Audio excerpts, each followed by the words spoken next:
Bonjour à tous, on se retrouve aujourd'hui pour une nouvelle vidéo pour aborder ensemble tous les points auxquels il faut penser lorsqu'on a le projet d'accueillir ses chevaux à la maison.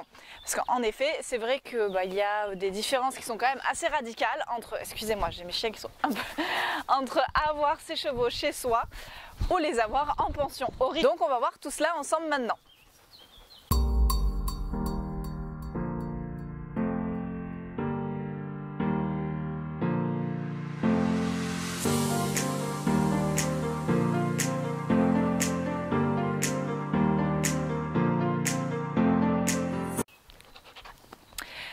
Alors, la première chose auquel il faut penser bien évidemment, c'est de l'espace. Forcément, vos chevaux, ils ont besoin d'espace. Alors, l'idée d'avoir un box, c'est une bonne chose. Moi, c'est vrai que dans ma manière de penser, etc., au minimum, les chevaux, il faut qu'ils aient de l'espace pour bouger, donc c'est-à-dire un grand paddock. C'est vrai, il y a un adage qui court dans le monde du cheval qui dit qu'il faut 1 hectare par cheval. Alors attention, il faut bien recentrer cette information-là. On parle d'1 hectare par cheval quand on a l'objectif de simplement le nourrir avec de l'herbe et donc avec l'herbe qui est présente dans le pré. Dans ce cas-là, oui, il faut un minimum d'1 hectare par cheval pour que le cheval puisse avoir assez d'herbe pour se nourrir exclusivement à l'herbe. Si on est dans une autre configuration, il n'est pas du tout obligé d'avoir 1 hectare par cheval. Alors oui, forcément, plus il y a d'espace, mieux ce sera pour les chevaux, ils pourront plus, voilà, il y aura plus de biodiversité, ils pourront plus bouger, etc. Mais voilà, si vous avez 1 hectare pour plusieurs chevaux, que vous avez 7000, 8000 m² pour vos chevaux, tant que c'est des surfaces qui sont bien travaillées, bien aménagées, parce qu'il faut penser également à l'hiver, ça leur conviendra tout à fait. Ce sera toujours mieux et 100 fois mieux que simplement une vie en box avec 2 heures de paddock par jour. Voilà, après bien évidemment, à prendre avec des pincettes, c'est-à-dire que si vous avez que 2000 m², bon, pour un cheval et pour 2 d'autant plus, ça va être quand même assez limité. Donc voilà, tout est une question de proportion, si je puis dire. Mais voilà, l'idée c'est d'avoir de l'espace, donc trouver soit des prés à louer, soit une maison attenante avec des terrains comme il y a chez moi. La deuxième chose, c'est qu'il va falloir bien évidemment que votre cheval ait des compagnons. Si vous récupérez votre cheval, qu'il était en pension jusque-là, qu'il avait des voisins chevaux, ou même qu'il était dans des paddocks avec d'autres chevaux, et que du jour au lendemain, il se retrouve tout seul dans un paddock, ça va pas lui plaire. Et c'est bien normal parce qu'un cheval, c'est un animal qui est grégaire et qui a besoin de vivre en troupeau avec ses congénères pour avoir toutes les interactions possibles. Donc si vous avez prévu d'amener votre cheval chez vous ou dans un pré, il y a une condition sine qua non qui est très importante et qui est indispensable. Il faut qu'il ait des copains, au minimum 1. Et voilà, plusieurs, comme ça fait une cohésion de troupeau. Voilà, avoir un copain minimum pour votre cheval, pour pas qu'il s'ennuie, pour qu'il puisse avoir toutes les interactions possibles et qu'il soit épanoui dans sa vie de cheval auprès de vous. Donc on résume, de l'espace et un copain. Ça c'est la base. Ensuite, bien évidemment, un accès à l'eau. Donc si vous êtes dans un pré qui est en dehors de votre maison, il faut qu'il y ait un accès à l'eau, donc que ce soit relié à l'eau, qu'il y ait un ruisseau qui soit potable. Ça c'est la troisième chose également pour, voilà, pour que vous puissiez les accueillir en toute confiance. Également, il faut penser, si vous récupérez un cheval et que vous avez par exemple, on vous propose une location d'un pré ou que vous êtes dans une maison où vous avez du terrain, il va falloir que vous surveillez bien votre terrain pour vérifier que tout soit sans danger pour lui. Voilà, chenilles processionnaires, les samarres des chênes, qu'est-ce qu'il peut y avoir d'autre? Voilà, alors j'en parlerai dans une autre vidéo, mais voilà, il faut quand même bien se renseigner sur les potentiels dangers qu'un cheval peut avoir à vivre dans un pré, parce que dans voilà, selon les surfaces, il peut y avoir voilà, comme je vais y arriver, j'arrive plus à trouver mes mots. Donc il peut y avoir des éléments qui peuvent être nocifs pour eux, donc ça c'est important. Également, il faut que le pré soit bien sécurisé, donc si c'est chez vous, potentiellement il va falloir tout clôturer. Donc pour clôturer, je vous invite à aller visionner ma vidéo, je vous mets en lien en barre d'infos, qui parle de comment faire pour poser et choisir et poser le matériel pour les clôtures de ces chevaux, parce qu'il faut penser à plein de choses pour que les chevaux soient dans un environnement quand même qui soit sécurisé. On oublie les barbelés, on oublie le grillage. Voilà, on part vraiment sur de la clôture de qualité qui est sécuritaire pour eux. Donc ça, c'est un petit peu les éléments techniques qui sont, à mon sens, indispensables à la réflexion quand on accueille nos chevaux à la maison ou dans un pré qu'on est les seuls à gérer. Donc ça, c'est vraiment les éléments techniques. Après, il va y avoir tout l'aspect organisationnel.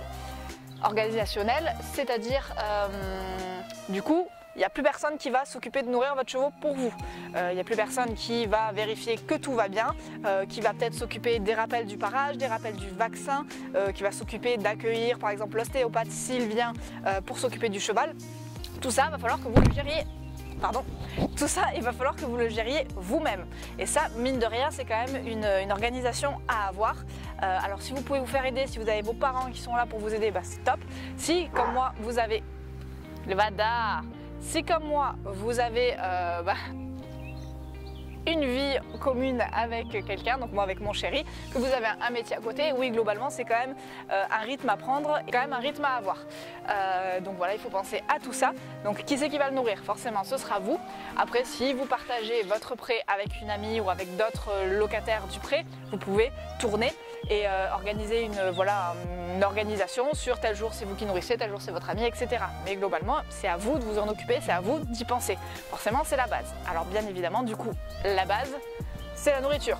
Les chevaux, ils ont besoin de manger. Moi, dans mon sens, c'est du foin à volonté. Donc pratiquement à volonté ou pratiquement à volonté, c'est-à-dire qu'ils ne doivent jamais en manquer. Du coup, c'est une organisation à avoir. Alors soit vous avez la possibilité de trouver des abris à foin ou des mangeoires où vous pouvez mettre beaucoup de foin dessus, du coup ils en ont pour plusieurs jours. C'est une manière de voir c'est une façon de voir les choses, ou alors il faut que vous vous organisiez pour venir les nourrir matin et soir. Ça, c'est que le foin, sans parler de s'il y a des compléments à donner. Donc là, s'il y a des compléments à donner, il faut d'autant plus venir. Bon, alors après, ça s'organise en même temps que la tournée de foin. Donc ça, c'est la première chose, la nourriture. L'eau également. Comme je l'ai dit plus tôt, forcément, il faut avoir un accès à l'eau.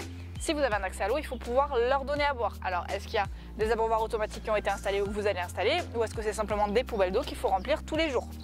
Moi, dans mon cas, c'est des poubelles d'eau qu'il faut remplir tous les jours, par exemple. Donc ça, c'est vraiment pour l'aspect purement technique, purement organisationnel, pardon, à avoir chez soi, purement pour la nourriture.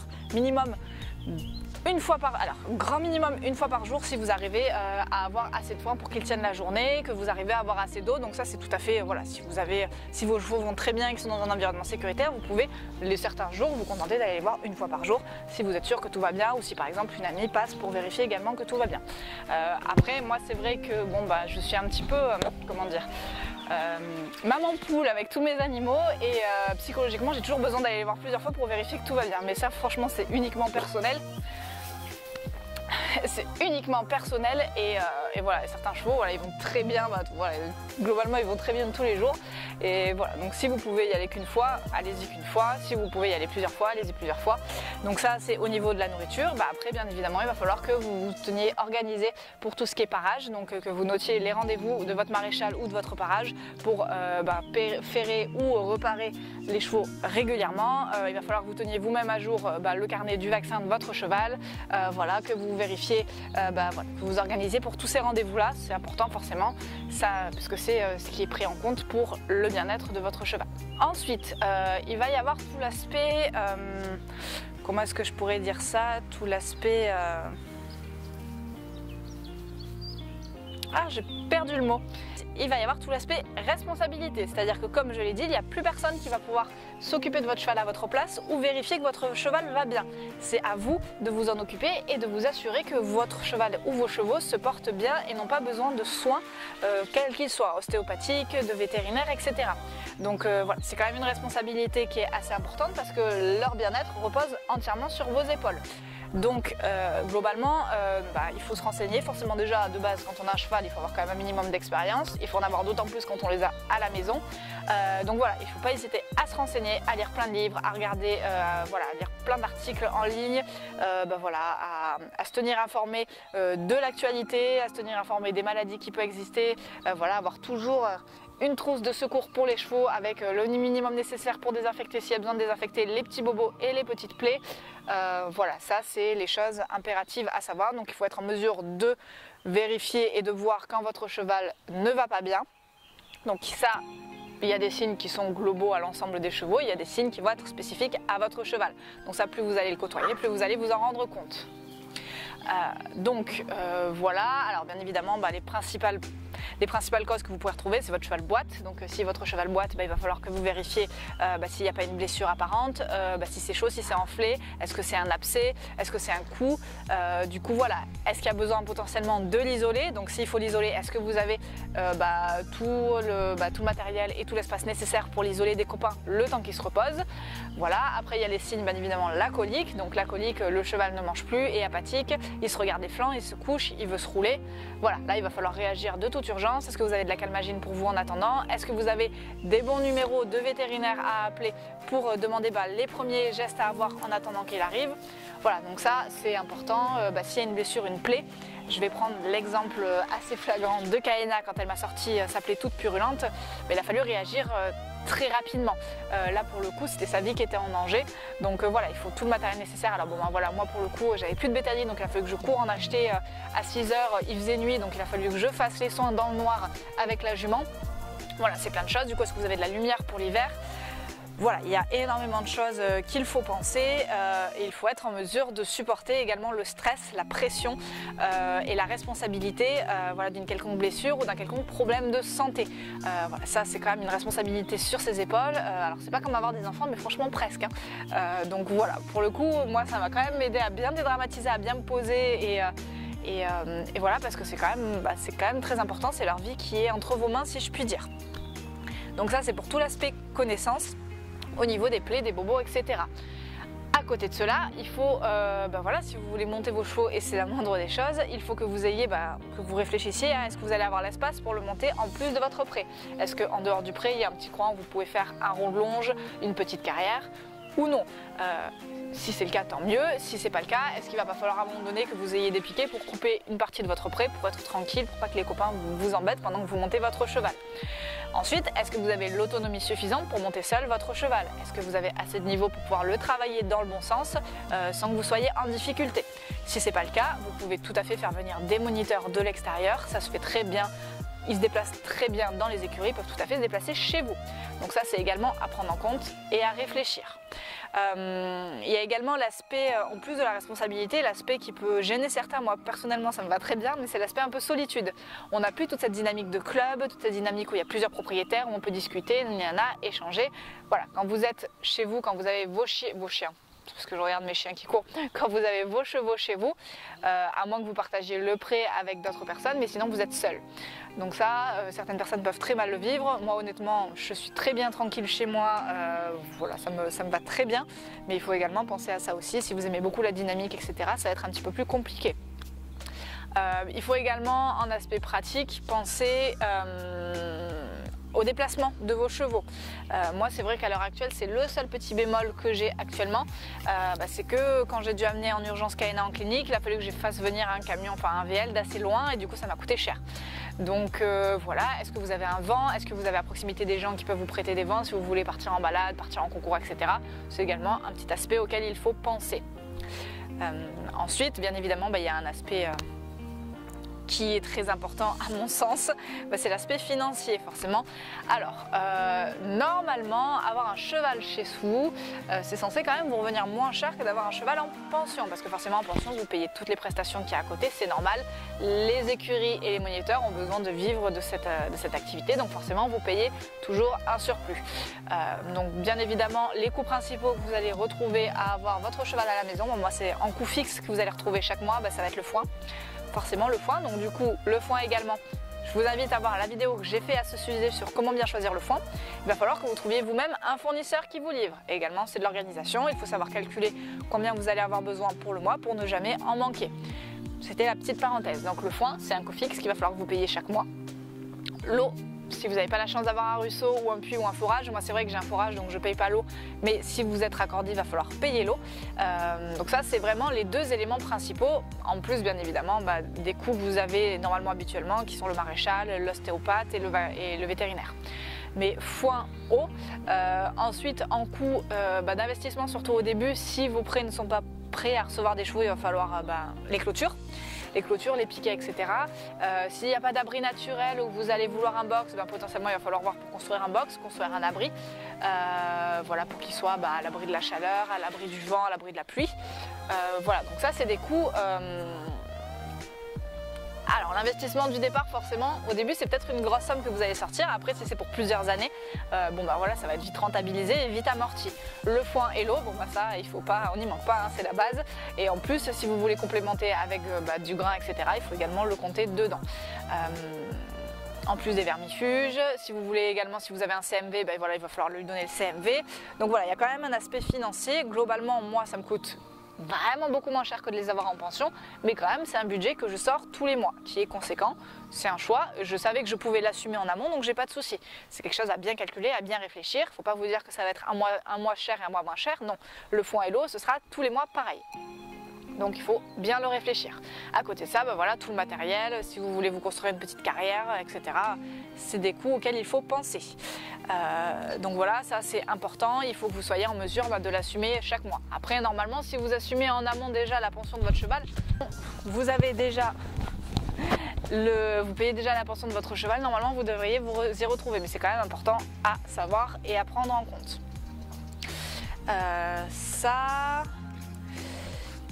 Quoi d'autre il faut penser?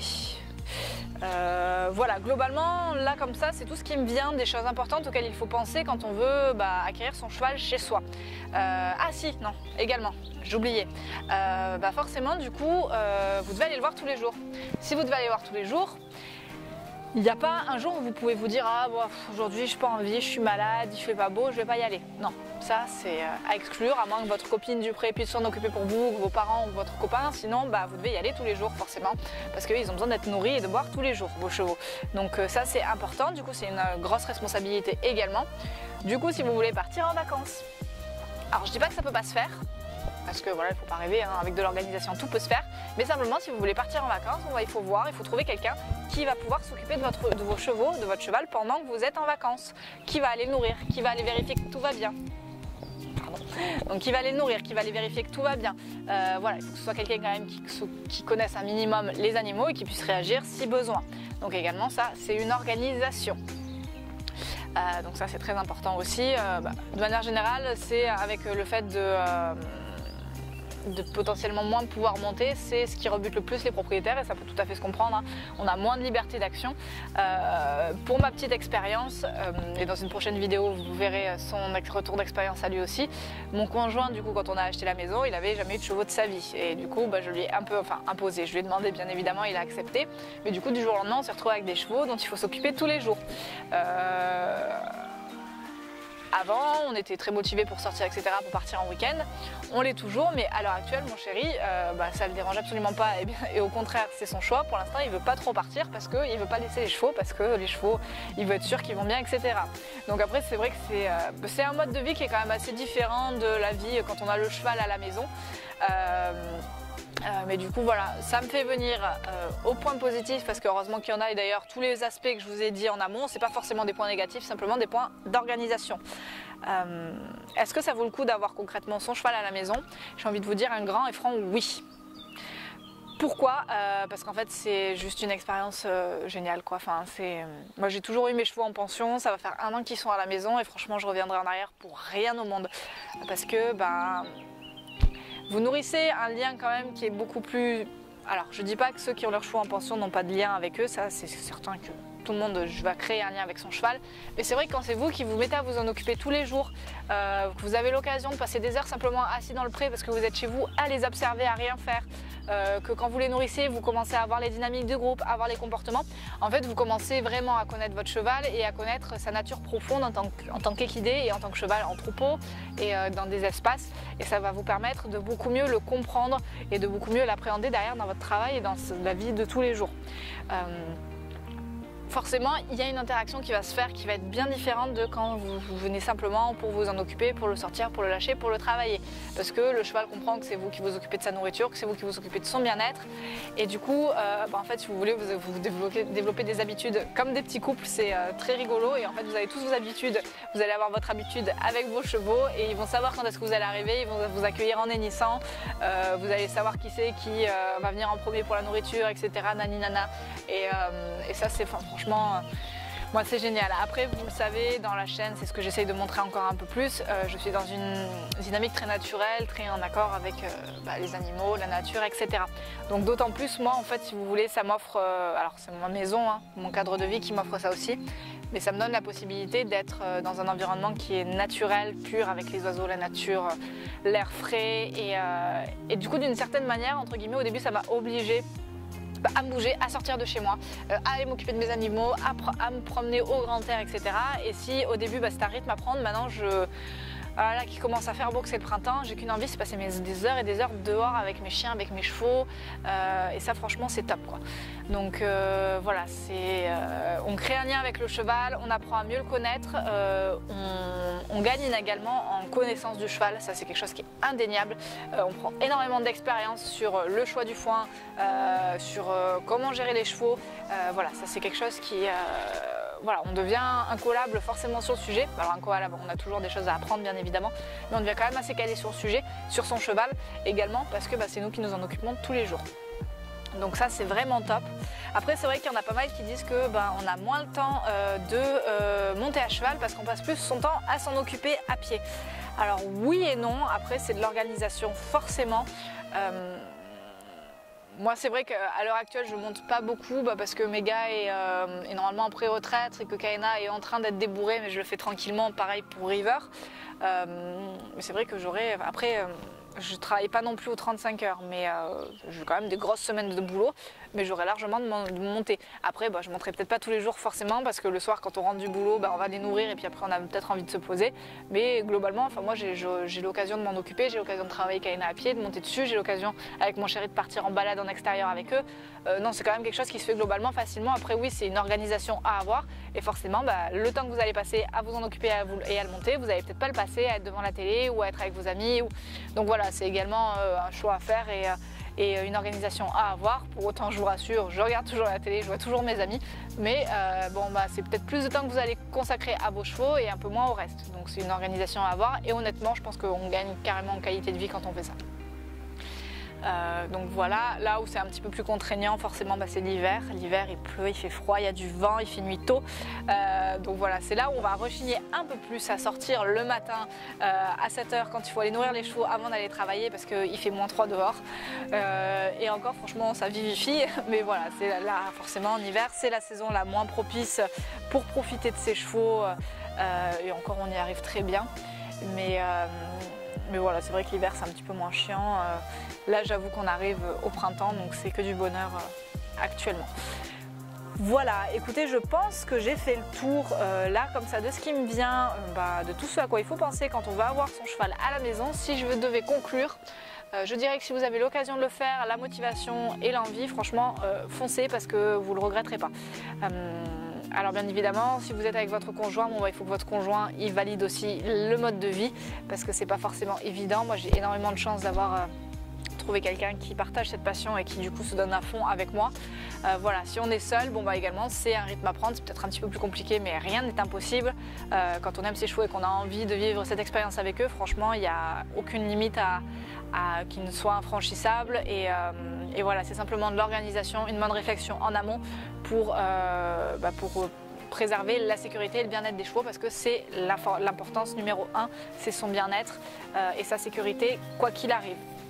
Donc voilà, c'est la chose à prendre en compte.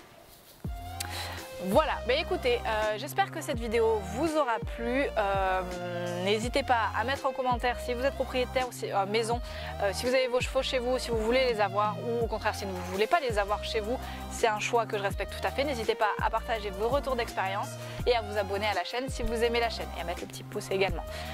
On se retrouve très rapidement pour une nouvelle vidéo. C'est mon chéri qui m'a tourné une vidéo un petit peu surprise pour me donner son retour d'expérience par rapport à sa vie avec les chevaux parce qu'en fait avant de me rencontrer il avait jamais approché un cheval de sa vie et s'est retrouvé à vivre avec eux. Donc c'est assez sympa à voir et ça permet également de peut-être avoir une autre vision que la mienne de quelqu'un qui jusque-là n'était pas du tout là-dedans. Voilà, et rapidement également je vais tourner une vidéo sur les dangers entre guillemets auxquels il faut faire attention à la saison du printemps quand on a ses chevaux à la maison par rapport à la nature qui s'éveille. Voilà, je vous dis à très bientôt, bye bye.